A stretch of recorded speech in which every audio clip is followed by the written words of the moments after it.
maupun di hadapan dunia ini. Sampaikan kamu saudara Evan. Tanya sampaikan diri Anda. Mau tidak kamu jadi orang besar? Loh, saya kalau saudara, ayo. Nah, ibarat kita bebas. Nah, jangan saudara, wah, tegak lah. Mau nggak jadi orang besar? Tanya. Nah, ayo, sampaikan diri Anda tanya. Mau jadi orang besar nggak?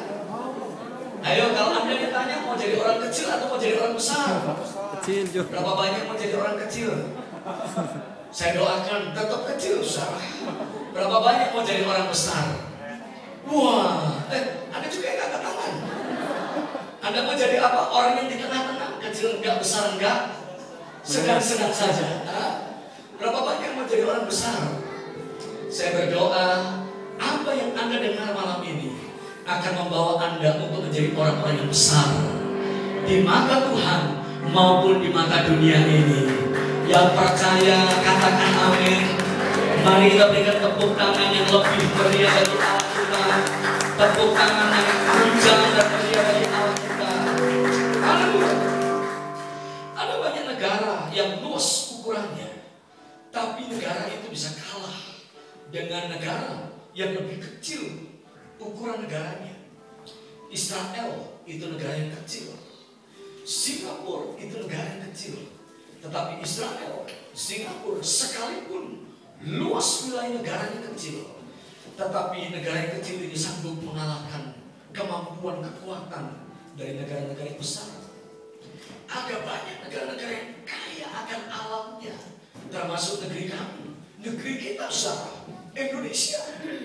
Tetapi ingat saudara, negeri yang kekayaan alamnya luar biasa, itu bisa kalah dengan negeri yang kekayaan alamnya gak besar.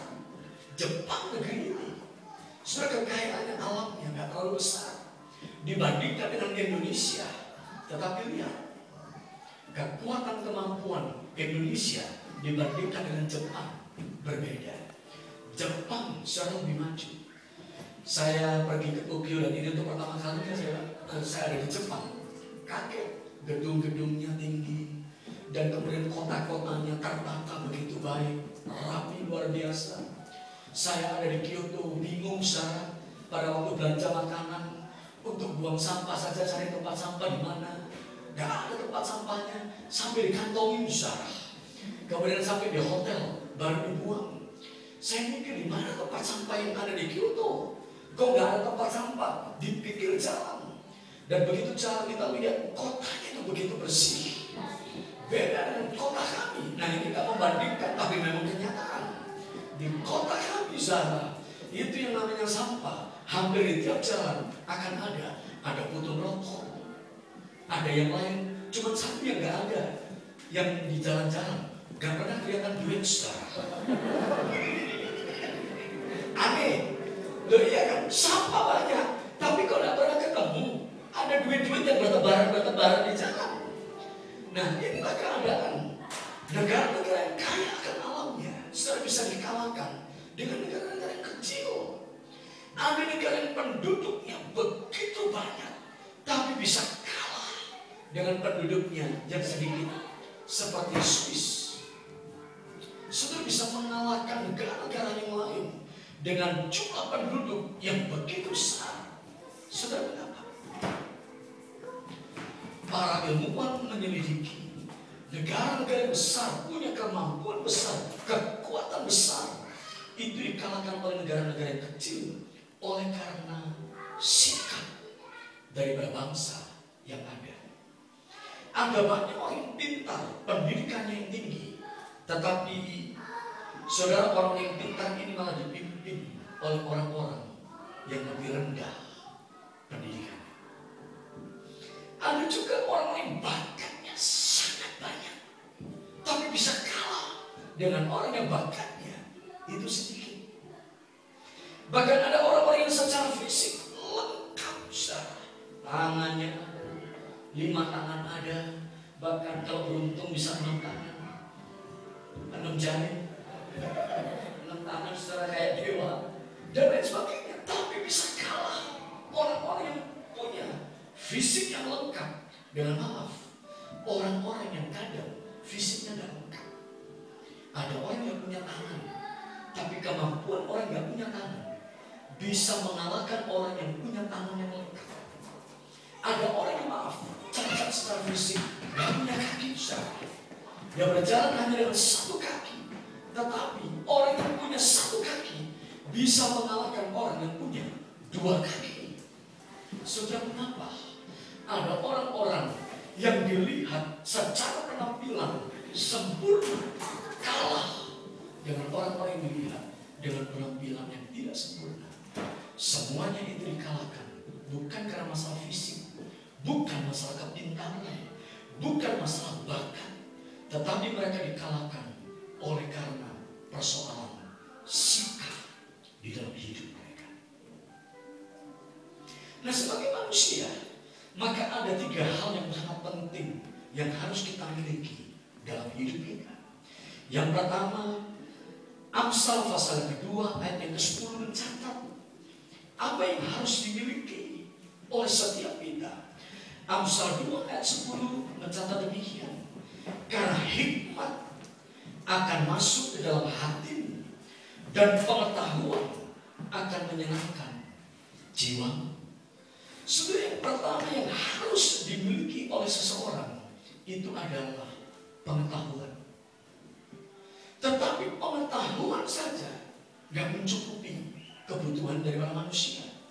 Maka yang kedua, setelah pengetahuan, maka manusia perlu yang namanya keahlian atau skill.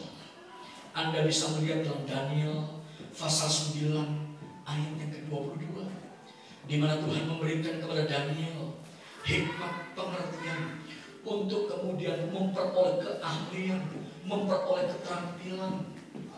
Daniel pasal 9, kalau ayatnya Anda bisa ditayangkan. Dalam ayat yang ke-20 dikatakan, lalu ia mengajari aku dan berbicara dengan aku, Daniel, sekarang aku datang untuk memberi akal budi kepadamu, untuk mengerti. Dan waktu Daniel itu diberikan pengertian, maka kemudian pengertian itu mengangkat skill, keahlian daripada Daniel. Tetapi Anda perhatikan, pengetahuan saja, keahlian, keterampilan saja gak cukup sah. Maka ada yang ketiga yang perlu dimiliki oleh seseorang. Dan yang ketiga ini berbicara masalah sikap, masalah hati. Katakan amin. Amsal pasal yang keempat ayat yang ke-23 berkata demikian. Amsal pasal yang keempat ayat yang ke-23. Bersama-sama kita akan baca. Amsal pasal yang keempat ayat yang ke-23. Saya tunggu untuk bisa ditayangkan ayatnya. Amsal 4 ayat yang ke-23 bersama-sama 2-3. Jagalah hatimu dengan segala kewaspadaan, karena dari situlah terpancar yang namanya apa? Kehidupan. Hati itu adalah tempat di mana sikap dari seseorang itu kemudian mengalir, kemudian muncul. Amsal berkata, jagalah hatimu dengan segala kewaspadaan, sebab dari situlah akan terpancar apa? Kehidupan. Manusia memerlukan ketiga hal ini: pengetahuan, skill atau keahlian, dan yang ketiga, sikap. Nah, mari kita lihat, sikap itu akan menentukan perjalanan dari kehidupan kita. Di dalam Alkitab ada satu pribadi, yaitu pribadi daripada seorang yang bernama Yusuf. Kalau kita membaca dalam Kejadian 39 ayat 2 sampai dengan ayat yang keempat, Kejadian 39 ayat yang kedua sampai dengan ayat yang keempat, Alkitab mencatat pengalaman hidup daripada Yusuf. Ayat yang kedua dikatakan demikian. Kejadian pasal 29 ayat yang kedua. Tetapi Tuhan menyertai Yusuf sehingga ia menjadi seorang yang selalu berhasil dalam pekerjaannya. Maka tinggallah ia di rumah tuannya, orang Mesir itu, setelah dilihat oleh tuannya bahwa Yusuf disertai Tuhan dan bahwa Tuhan membuat berhasil segala sesuatu yang dikerjakannya, maka Yusuf mendapat kasih tuannya dan ia boleh melayani dia.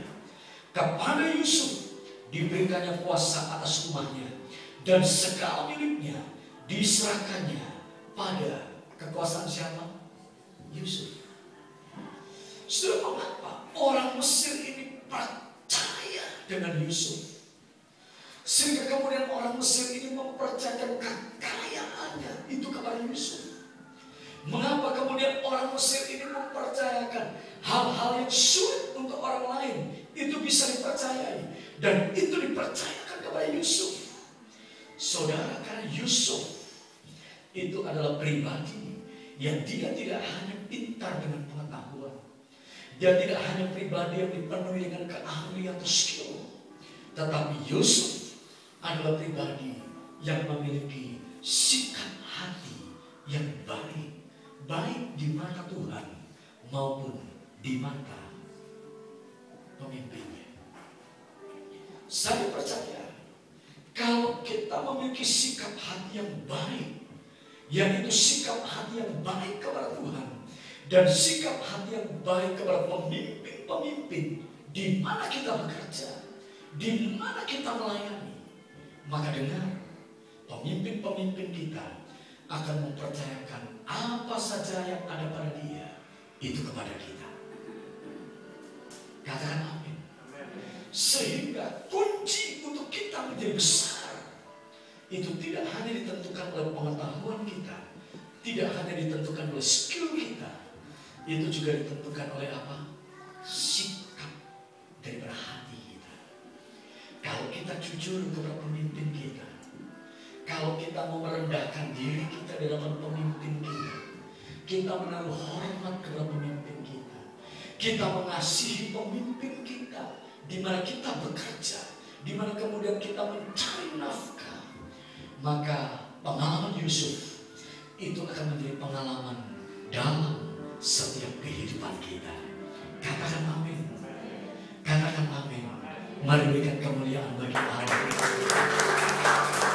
Yesus, kau anugerah terindah dalam hidupku. Kau sungguh terbaik di setiap jalanku. Anugerahmu selalu mempesonaku. Yesus, kau terbaik. Yesus, kau termanis di dalam hidupku. Yesus, kau anugerah terindah dalam hidupku. Kau sungguh terbaik di setiap jalanku. Anugerahmu selalu mempesonaku. Yesus, kau terbaik. Yesus, kau termanis di dalam hidupku.